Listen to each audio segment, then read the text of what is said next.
Yes, everybody, what's going on? My name is Stephen Howson. This is Full Time Devils. This is the huge debate, and I am joined by Adam, I am joined by Joshi, and I am joined by John. And we are going to talk about expectations for the season. Why? Because you guys voted for it. That is why, and we are dancing little monkeys for you, so we do what you guys tell us to do. So this is what we're about to do. We're going to talk about the expectations in the league, what constitutes success, and what would be failure for Manchester United. We're going to talk about the players, who's going to succeed and who's going to flop. We're going to talk about Europe, and then these lot are going to get into the arguing, and then I'm going to decide who is the winner. So let's get straight into it. We're going to talk about the league first. Joshi, what constitutes success? What is your expectation, and how do you think we're going to do in the league this season? Oh, I mean, you've asked three different questions there. What constitutes success in the league is winning it. All right, that's the only answer when you're talking about success. You have to win trophies. So specifically in the league, for a club like Man United, I'm not talking about Burnley success is winning the league. I'm talking about United. So success in the league is winning it. I don't expect us to win it. And look, judging by the first 4 games, and it is only 4 games, but we've been, let's say, erratic at best. Let's be honest. Really poor in the first 3 games, actually. Much better against Burnley. And if we see more of that, I think we'll see, but we need to see it on a consistent level. We will, we'll be up there or thereabouts. But I don't think, judging on what we've seen, again, that's still it's just a small sample, because at the moment you could say Watford could go on and win the league, and we've got them next. But yeah, I think there's a lot to sort out, and it's difficult to make those predictions. I think top 4 will be fine because there are other teams with bigger issues. Well, are there? Well, I think we'll be fine in top 4. I think Jose's got that on lockdown. But yeah, I don't expect us to win the league, and I'm certainly not going to predict us to win the league either. Adam, I imagine you're not predicting us to win the league, my little ray of sunshine. What do you reckon, son? Could get some good money on United winning the league, It's probably like Leicester City money right now. It's madness. I think we're 50-1, I think. Yeah, it's incredible start of the season. It's just September. I think because remember back in the day when you could lose 6 games and win the league? It's not that anymore. So as soon as we've lost 2 games, it's obviously looking very unlikely we're gonna win the league. For me, what would constitute success, like Joshi says, is winning the damn thing. We've gone so long without winning it. Last season we were second, although it felt like a false second because we were never on their tails. We were never, United could win the league. It was always, we were going to finish second. And so I felt like this season I wanted to see, and I expected to see, Manchester United challenge for the league title. I wanted to be going into March, April, thinking we need to win this game. We need to win the next game. What are City doing? What are Liverpool doing? I want to be in a title race. It's been far too long for Manchester United. And when Jose Mourinho came in, I think all of us, whether we like Jose Mourinho or dislike Jose Mourinho, all of us expected us to then start challenging for the league. And as of yet, we've failed to meet those expectations. I'm not going to write us off after 4 games, although I don't think we will win the league. But I do think City will drop more points this season. I do think Liverpool, they've made a fantastic start to the campaign, but I still think they're not going to win it for some reason. Whether that's just me looking at Liverpool in the same way I always have, where, every year it's their year. I don't know. But for me, it's still about City, and I do think they'll drop points, more points, but I don't think it'll be enough for United to win the league. So I don't think we'll win it. I hope we challenge. I expect to challenge. I expected to win it this year, if I'm being honest. Jose Mourinho's 3rd season. He's had 3 years to build a team, 3 summers, 4 summers. And I would have been expecting to be in a position where we were confident to challenge, and we're not at the moment. There's still far too many question marks flying around over personnel, tactics, team, the board. Woodward, do they like the manager? Do they not like the manager? Are they backing the manager? And because of all that, it just feels like we're not going to get out of this rut. And it's real bad at the moment. I want to be up for it, but I'm just not. Just to mitigate what you said, I'm not going to get into an argument with you, but I'm just going to mitigate what you just said. We was in a title race up until December last year, and we finished with a points tally that would be a title challenge. Did you criticise Arsenal? No. I'm not saying. I didn't want to get into an argument, Adam. So no, I'm just saying. But you said, you said at no point was we in a title race. We was up until about December, and then we completely fell away. Race till December. Not really. They are. Come on. They're not. Leicester were top of the league till December, and everyone was saying they're not winning the league. They're not going to win the league. And right. Anyway, but we was in it, and we finished with a tally that normally is a title challenge, if not winners. John, talk to us. What's your expectation, and what do you think considers success? Look, I think on a success basis, I think maybe even up until maybe 15, 20 years ago, it could be seen in a very black and white setting where it's like success equals winning the league title. I completely agree in that sense. I think Manchester United should be held in that caliber. And I agree with, I completely sympathize with Adam's frustration. I think we should be here talking right now about challenging for the league at this point in the season, at this point of the sort of progression and transition post-Fergie. But in terms of seeing things in a little bit more of a grayish sense, especially with the growth of the Premier League and especially with the money being injected and the competition around us getting a little bit more fierce. I understand that it can get a little bit wavy in terms of what you constitute as success. I mean, last season we ended second. You know, it might not, the trophy tally wouldn't have been, it wasn't as sexy as the past seasons or winning the damn league for that matter. But nonetheless, there was no trophy. Exactly, exactly. That's the point. And it's like you finish sixth with a trophy, you finish second with a trophy. You'll never find the right answer in terms of the gray area. But for me, what matters a lot more nowadays is the energy and the vibe. I mean, since, during the sort of Fergie days, I would have ended the season thinking, we're going to come back next season easy. It was always that sort of rinse and repeat type of feeling where it's kind of like, all right, we're going to go back into it. There's no problem. But now it's like, how the hell are we going to start the season? I'm nervous as hell. It's just, there's a different energy about it, and I think I'm going to probably take this point to not stress about the trophy or the place finish, but rather the energy. And last season we started with such a positive energy, that 4-0 FC vibe. We're going to smash these teams, and like you mentioned, up until December we were taking victories left, right, and center until that Huddersfield result last season, and the energy started just going up and down, and before you knew it, it was just kind of like, what the hell is going on? And this season we started off horribly. So it can only go up from here, I'm hoping, and I'm trying to stay optimistic in that sense because we just had an absolute chaotic start to a season, and I'm really hoping that we're going to take this opportunity to at least push for some sort of trophy, preferably the FA Cup, and winning the league is obviously what we all sit here and dream about. You know what I mean? Like that's the end goal, but that's a reach. It's going to be tough. I think the key thing to remember is success can only be success, but you can still have good seasons, acceptable seasons before it's time to start getting rid of managers and stuff. Let's talk about players. Adam, I'm going to come to you first.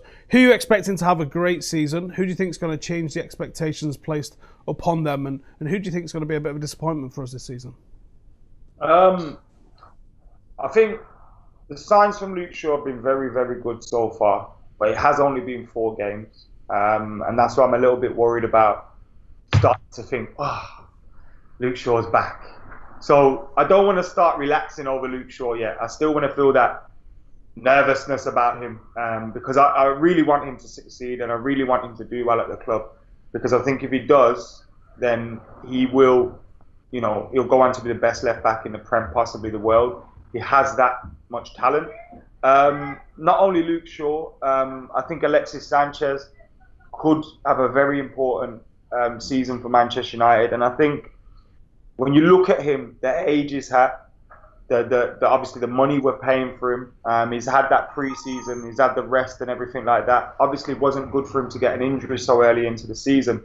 But he's another player that we're expecting him to have a massive season. We saw little glimpses against Burnley of him, possibly finding his form again. But he's someone that we've got to expect 20-plus goals from this season. And if he doesn't deliver that, then obviously if you get 19 goals, I'm like, fuming. But he needs to deliver around that because he's one of our key senior figures at the club. He's on some big bucks and we needed to be performing. Same with Romelu Lukaku. For me last year, Lukaku scored 27 goals. But I know this season, it sounds stupid when I say this because he's missed a lot of opportunities, but we didn't create countless opportunities for him. I remember was having a discussion about Harry Kane and Romelu Lukaku, when the chances created for Harry Kane is so much more compared to Lukaku. And I feel if we create those chances for him, there's no reason why he can't go on to get 35 plus goals a season. So I think there are a few key players, Lukaku being one, Alexis, Paul Pogba, Luke Shaw, because I think it shows the importance of having good fullbacks helping us in attack. I think those kind of players, if they have a big season, United could tick as a whole. Obviously, before the campaign started, the area that I was worried about was centre half, and I think one of the phrases or the quotes that I'd say was, I said if Smalling and Jones play more than 10 games together, or if Smalling plays 10 games, we won't win the league. And I still stand by that. I feel like the central defensive area is the one that could possibly come back to haunt us this season, and that's why I do feel that whilst I am someone that looks at Jose Mourinho as someone that can sort out a lot of the problems that are happening at the moment and someone that is responsible for a lot of the problems in the team, it is with things like, you know, the centre-back signing. He should have had another centre-back. And watching us play against Spurs and Toby Alderweireld being one of the best players on the pitch, and it was just like, he should have been playing in red today. So I do feel that frustration for him as well, and I do think the centre-half area is the one that I really do worry about. But in all the other areas of the pitch, apart from maybe right wing, we've got talent and players that we should be expecting a lot more from.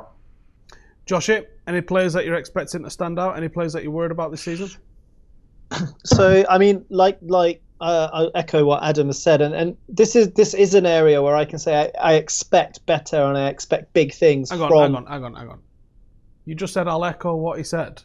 This isn't a kumbaya, Joshi. So, it's a debate. Tell him to shut up and get in the mix. Well, no. So anyway, listen. What I meant was, okay, he's picked out a few players, but he was a little bit. He wants to see more from them. I'm more along the lines of I do expect to see more from the likes of Alexis Sanchez, Romelu Lukaku, Paul Pogba. We're not. I mean, yes, I do understand that people have criticised Jose Mourinho for a lack of structure or attacking game plan, but that doesn't excuse things like misplaced passes at 5 yards, which we've seen a lot of this season. That doesn't excuse missing gilt-edged chances. If you're a £75 million striker, you have to be putting a lot of these chances away. Yes, he scored twice against Burnley, and we're all thankful for that great header, and he was alert for the finish, but he could have had 2 or 3 more, and he certainly could have had a goal against Spurs, we know that, and in the previous game, and against Leicester. So we need to see more from Lukaku. We need to be more clinical. Alexis Sanchez, again, much brighter against Burnley, got the assist, was involved in the second goal, but I want to see more we want to see those goals coming in. We want to see him really going at these defenders. So there are issues with the attacking structure, and that's where the criticism lies on Mourinho. But when it comes to these individual misplaced passes, I'm not talking about he's tried something different and tried to slide a player in. I'm talking about really simple misplaced passes. That's a lack of concentration. That's on the individual. Okay, and that might be because they're not motivated, but there should be a level of professional pride whereby you're using your talent to the best of your abilities for your team and your teammates and the fans. And if they're saying that they care about the fans, they care about the club, they care about their teammates, and they should care about their own reputation, those things should not be happening. Okay, so that's where I'm saying Paul Pogba needs to step up. We saw it in the World Cup. We want to see it now. Lukaku is another one. Sanchez is another one. And so those are the 3 key players, I think, in terms of getting us forward and winning us games. Okay, there are a lot of other players that have things to do, but those are the key players. Luke Shaw has already been mentioned, and I want to see him crack on and move forward. And I'm really happy that he's come out and there's a really positive interview. He's sort of basically praised Jose Mourinho for the way in which things were handled. He's not going to come out and outwardly criticize him, but he's also doesn't have to come and praise him, which he's done. And I want to see that taken forward beyond, right through to the end of the season. I'm really excited. Well, maybe not excited, but I really want to see what Diego Dalot can do. Because we can see what happens when we've got Luke Shaw bombing up and down on that left-hand side, and he's linked up really well with Sanchez on that side and whoever is played with on that side. Can we see something similar? as Dalot comes through into the side on the right-hand side, because the fullback areas have been an area of concern for us. And I in terms of the season and who I'm probably thinking might disappoint us, or let me try someone who might surprise us. Again, Fellaini had that really good game against Burnley, and I think he really screened that back four, and it was something that Jose talked about, that triangle with the centre-backs, and he doesn't trust his centre-backs, that's obvious, and I don't think anyone in the fan base does as a group of centre-backs. Individually, we may have some there, but so that's an area where we may see a few surprises. But overall, we've got talent, and Jose Mourinho has to do his job, but some of these players need to step up to the plate. You know the thing, yeah, just to interject, like, it's frustrating to me because we're not talking about one player pulling his socks up. We're talking about the whole team, man. That says a lot. And that's why, like, it feels like it's got to come from Mourinho first. Yeah, but we saw it against... Okay, it was Burnley. We saw that, and we want to see more of that. The team pulling together, working better as a team. Sorry? I think he's done very well in uniting the fans and kind of maybe if there was one or two players that weren't really behind him, they're kind of now forced to because the fans are. So I think he was very clever and did very well in kind of galvanizing. Like Fergie used to do that an awful lot, that kind of siege mentality thing, and that was good. But we just need to see more work on the pitch, more work. It don't look like anything's happening, man, at the moment. Fingers crossed.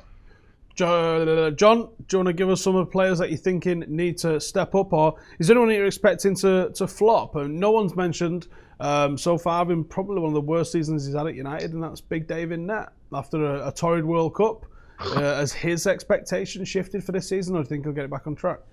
No, I think that's a bit of a reach in my opinion. I think David De Gea, if anything, probably deserves the most amount of patience ever in the past 10 years. And while he's had a little bit of a blip, to be fair, the entire team has looked like absolute shambles in terms of the atmosphere. So I don't really blame David De Gea. He'll bounce back from this. That's no questions asked. But if there's one person that does sort of spring into mind, and I think this also might be a bit of a reach, but if I'm a bit nervous, and I don't think this is going to happen, but I'm a bit nervous for Nemanja Matic because I've seen so far Jose Mourinho rotating his midfield options. And here's a big disclaimer, of course, Nemanja Matic is just returned from injury, and he's had a lengthy spell on the sidelines, and he's obviously had the World Cup. So I do understand that, but it might be of a hot take in the sense that I think we have to worry a bit about Nemanja Matic. And I think the fact that we're seeing Jose Mourinho opt for a Fellaini, sort of a single pivot, holding midfield role, as opposed to somebody else, like the way he swapped out Fred for that Burnley game. And of course, I can understand a bit of that physicality was probably what he was looking for in Fellaini. So, John, there's a lot of people who've got different ideas and different thoughts on Luke Shaw. Is it all down to Luke Shaw, or is it all down to Jose? Is it a mix of both? Because there's a lot of people thinking some players are playing well for Jose, some players haven't played for Jose. Where do you sit on that? Where do you draw the line? I mean, the whole idea and concept of, who's pro Jose, who's against Jose, who's in the locker room, who's not in the locker room, that's an enigma in a whole. We're not going to know exactly what the hell happens behind the scenes. But we do know what happens on the pitch, and we've seen positivity from Luke Shaw since the start of the season. He's completed every single one of his take-ons. He looks bright. He reminds me of the Luke Shaw that linked up with Memphis Depay and just killed players. It's like just that performance against Club Brugge. It's just like springs to mind immediately, and it's that Luke Shaw, the energetic, the aggressive, always ready for a shot type of Luke Shaw. And while I'm hyping myself up, I also want to try and tell myself to calm down and relax, because I don't want to put myself in this place where I'm going to try and build this expectation of Luke Shaw when we shouldn't be. But at the same time, I do emphasize. I do empathize with the fans, and I do understand those fans who are saying Luke Shaw has had plenty of time to get his chances. I mean, he's been here. He's been at the club for a long time. I can't remember off the top of my head, but although he's young, he's been at the club and he's had his chances. And I think this is the chance he needs to take by the scruff of the neck, no questions asked. I mean, I might sound a little bit I might sound a little bit savage in that sense, but I think you need to take this chance, Luke Shaw, with no questions asked, period. No, so listen, John, you said we can't expect, I can't have expectations of Luke Shaw, and I don't see why we can't have expectations of Luke Shaw. 4th season, I think it's his 5th season now, so he's been here for 4 years, if I've got that right in my head. And throughout his entire career, he's been criticised by every single manager he's had, and he's on a lot of money. He's had a lot of support from the club through his injury. And yeah, and that is, so what I'm saying is not that he hasn't done well to come back. And it's only been 4 games as well. That's the caveat. But I think throughout his time, he's shown vulnerability in terms of he goes up and he goes down, mentally speaking, not just his form. Form is one thing and everyone goes through blips of bad form. But I think mentally he hasn't been, he might be now, but he hasn't been sort of up there in terms of his approach to the game, in terms of certain things. And he's had to do things like get extra coaching through like pre-season or the summer holidays and things like that in the past, just to get him sort of in that place. So for me, it isn't just it's not just like, oh, Jose's responsible for him doing better. It's both of them. You've got to have the player on board. You've got to have Jose on board. You've got to have the coaching staff on board. But my expectation is now, he's in the side. He's back in the England team. It's all set up for him now. He's in an environment where he's going to play. Obviously, we don't want to have a situation where Jose now doesn't ever pick him. That's a different issue. But once you're in the side and you're playing well, there should never be now a drop-off in training, off the pitch, on wherever it is. There shouldn't be a drop-off. He's at an elite-level club, and if he wants to be the best in the world, which ostensibly he does, then I have high expectations, and that's the whole point. You put high standards on these players, but then you can't caveat it with, he's had a tough break with the injury. Yeah, he did. No, I'm not saying that you're wrong. My point was that there are going to be a division in terms of what people are going to be expecting from Luke Shaw, and it's that standard that's the actual gray area. But like the way I ended that conversation before was me saying that there is no more excuses for Luke Shaw in that sense. You do make good points, but at the same time, you can't say that there isn't gray areas. People are going to have different expectations. No, of course there are grey areas, but this is like now relates back to that whole like, oh, why did Jose want Alexandra in the summer and now suddenly Luke Shaw is playing? Look, at the end of the day, he wanted a reliable, high-level left-back, which we did not have, and Luke Shaw has never shown any signs of that. Now he didn't get the player that he wanted at left-back, so he's now playing Luke Shaw, who's doing well. Right? Because for whatever reason, something's clicked and he's doing well. But that doesn't mean Jose Mourinho was wrong to be going after Alexandra and maybe having Luke Shaw as a backup. With Andreas Pereira, he did get dropped. But then what do you expect from Jose Mourinho? He's under the cosh. He's under pressure. He needs to get results. And that's why. What does that do to your player? He's a young player, and you've got Fred, you've got Pogba, you've got Matic, you've got Herrera, you've got Fellaini, you've got 5 central midfielders ahead of you in the squad. It doesn't mean he won't come back in, but I totally understand why Jose Mourinho has gone, right, I'm going to revert back to what I think I know, reliable players. Doesn't mean Andres Pereira is done and dusted forever, but it also... It does mean that I do understand why he's gone to that position, right? Why You've he's got to remember as well, man, if we'd have lost against Burnley, there was a pretty real chance, I think, that he might have lost his job. So you can understand him sometimes reverting back to stuff. It's not, is it, though? Sack him over one result. Of course you do. Oh, we lost against Burnley, he's now got to go. You either sack him before Burnley, or you don't. Like, it's just stupid. Yeah, but that's not Jose Mourinho's decision, though, is it? He goes into that Burnley game. Let's not beat around the bush. He was under a huge amount of pressure, and if he had lost that.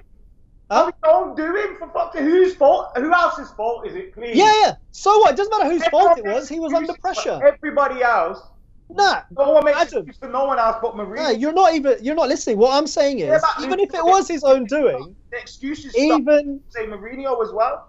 Even if it was his own doing, he's gone into that game under a huge amount of pressure, and he's decided to go with players he knows will do what he tells them to do, right, in certain positions. I don't remember once saying Andreas Pereira should have started against Burnley. I said, look at the treatment of him. You did not just hook him out the team, and for 4 weeks he's never seen again. What the f*** is that all about? Who said he's never going to be seen again? He hasn't been since that game. It's been 2 weeks. Out of the team. 2 games. Out of the team. Neither has Juan Mata. And not being in any match day squad. Neither's Mata. Neither has Juan Mata. And Matic came back into the squad. Mate, it's all absolute daft. But right, anyway, let's leave it there before Adam starts crying. Right, that's enough of that for now. Let's go to a quick advert for those of you watching. There you go. That was the advert. Thank you for watching it. Right, the next thing that we're going to talk about then is Europe. John, I'm going to come to you first. What is your expectation of what we are going to do in Europe? We have to do better than last season, surely. We absolutely, without a shadow of a doubt, have to do better than last season. I mean, I personally, I'm gonna probably get smashed in the comment section for this one. Right. But I personally think we can actually take this a little bit further, if not all the way to the semifinals, even for the finals that matter. I think Manchester United started off the season horribly, and I'm predicting an upwards trajectory for Manchester United. Back-to-back Champions Leagues for United! I don't know about that. We're going to get clipped up with you saying back-to-back Champions League. It's only you on screen. It's all right. Well, hopefully we progress definitely more further than what we did last season. But I personally believe in terms of a prediction basis, I think we're going to be able to at least push for the semis. We started off the season building up all this pressure on us, but I think with Jose Mourinho, and I think our players are going to be able to sort of alleviate that situation. I know the mood is negative, and I know the mood is very questionable right now amongst the entire fan base and the Manchester United camp. And I know I'm probably going to get slandered, but I think we're going to be able to push for a much, much higher finish, further finish in the Champions League and progress a little bit more further than last season. Adam, are we winning the Champions League, son? No. Not winning the Champions League. Although, to be fair, we could do well in it because 1 or 2 more defeats in the league, and that's all our focus is going to be on, is the Champions League. And it's going to become like his first season where we just fully focus on Europe, which would be a shame if it happened really early in the season. As for the Champions League, look, Manchester United, Jose Mourinho, some of the players that we've got, they're absolutely talented. On any given day, they can pull anything out of the bag and help us beat a big team. So I don't think teams will be around there like, oh, I want to draw Man United, look at the state of them. But at the same time, I don't think we have that fear factor in Europe at all. Similar to the league in a way where, yes, we can beat anybody, but anybody will feel like they can get at us. And after last season, I think it showed incredible naivety in some of the performances. But I also feel the manager got it madly wrong last season in the Sevilla games, in particularly.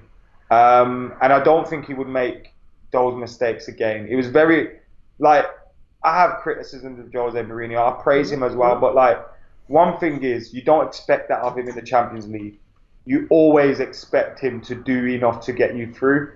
And that's why that Sevilla game, for me, has been a big turning point in how I feel about this whole managerial era.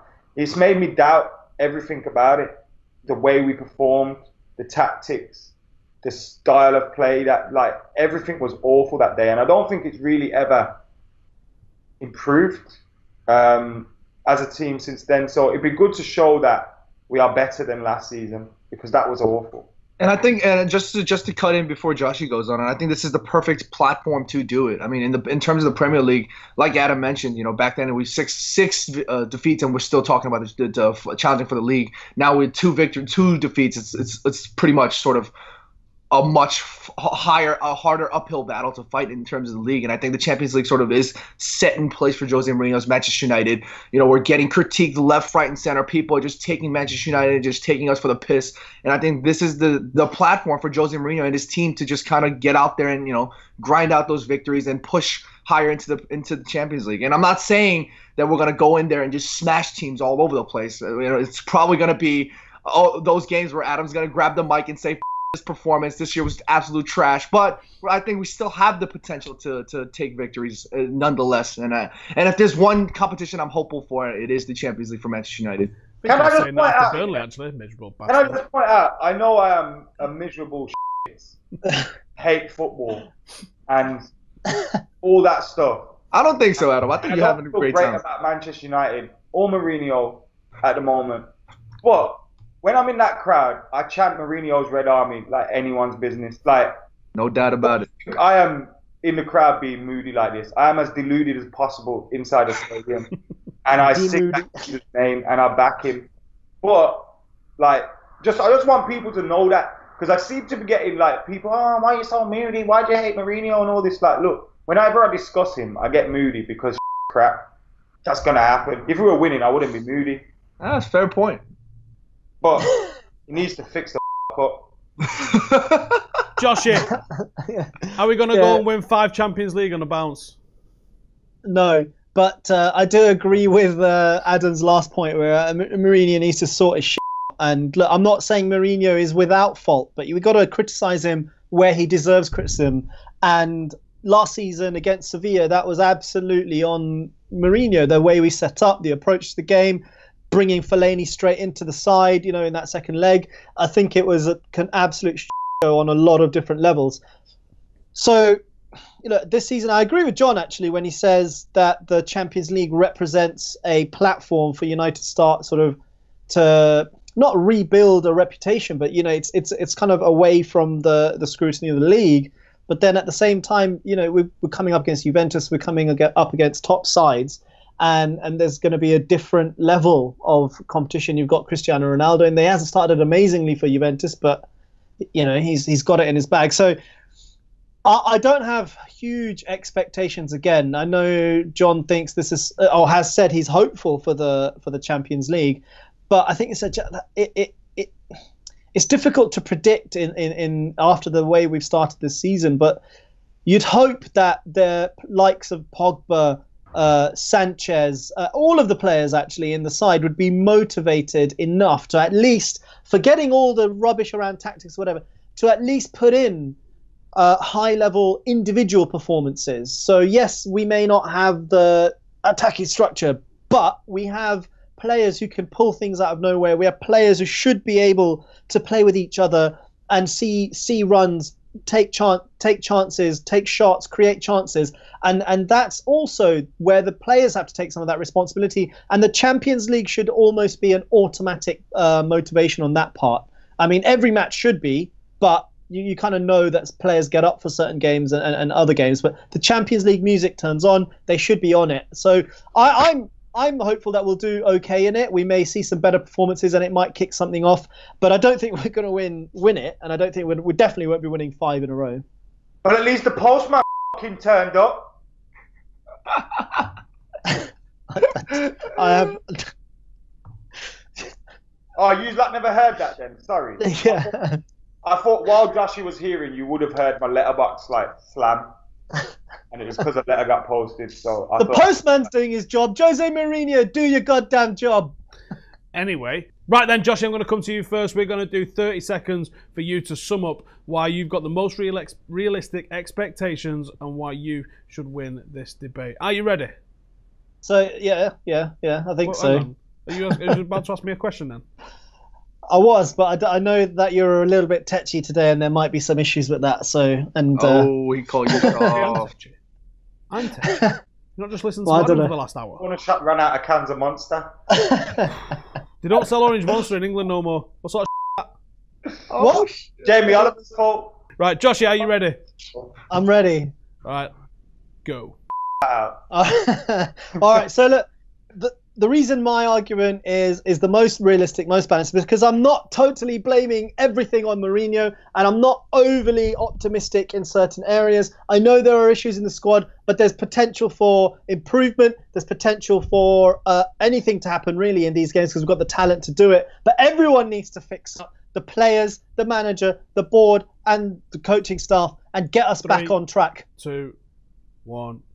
Don't actually remember you saying where we're coming there then, if I'm being honest. Just said everyone needs to fix up and no one's to blame. No, I said not everyone. Not Mourinho's not only to blame. Yeah. Well, whatever. This is a silly debate. Princess Sunshine, do you want to go next? Go on, John. Adam, you ready? Yeah. Go. So I expect Manchester United to challenge for the league, but I don't think we will. Unfortunately, I do still think we will finish second or third in the league, though, and I don't think things are as bad as people saying Liverpool are going to finish above us and all that stuff. Nevertheless, I do hope the European Cup or one of the cup competitions can provide a little bit of silver lining. It'll just feel like last season, unfortunately. 5. You don't want it? Yeah, I'm done. I don't need them 5 seconds. Beautiful. Adam's just done. He's done. Johnny, you ready? Yes, sir. Go. Send the booger back. Last you have to start that. You can't have that. Start again. Send the booger back. John, are you ready? Yes, sir. Go. Last summer, we were talking about the World Cup. I was sat in this chair talking to Statman Dave and Joshi about how I thought France was going to win the World Cup because I thought France had the positivity in their squad. And Joshi roasted me. Dave roasted me. Yes, they called me a prick. They called me a but at the end of the day, France won the World Cup. Manchester United can also do the same if we could take that. We're not even in the World Cup. No, listen. No, you're cutting my time. Manchester United can prick. Manchester United can do the same in the Champions League. We have the platform. We just need that positivity. Time's up. Right. So I've got Joshi. You just gone. Hang on. This is. You can't interrupt me in the middle. This is Jerry's final thoughts now. I've got Joshi, who says no one's to blame and didn't say where we were coming. I've got Adam, who just bored me to piss. I don't even know what he said. And I got Joshi saying United are going to win the World Cup. World Cup's already happened. We're not going to win the World Cup. With the World Cup. Maniac. Can I just clarify? I didn't call him a prick or a retard, yeah? I just said, She definitely did. I think we'll rewind it and find that. Right. These Americans coming in just throwing around. He's like, he thinks he's on Fox News, this guy does. How do I come to a decision on that? It was a rhetorical question. There was an asking you to help me come to a decision. So shut it. I think everyone made valid points, apart from Adam. Sometimes he made valid points.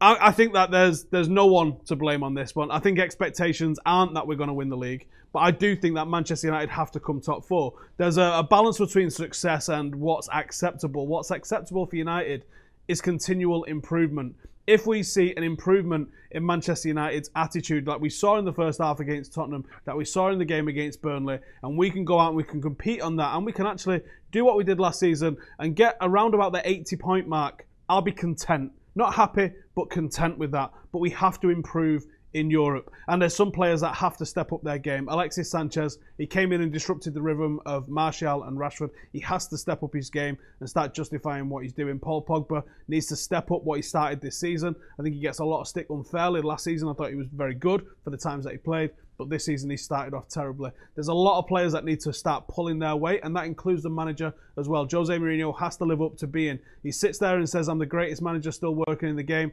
Prove it. I'm not going to decide who's won. You guys are going to decide who's won. Let's bang a little vote up here. You guys are going to decide who won out of all these guys and what you want to see in the next debate. Thank you guys for watching. Go give all these guys a follow on social media. We will see you in the next one. Laters.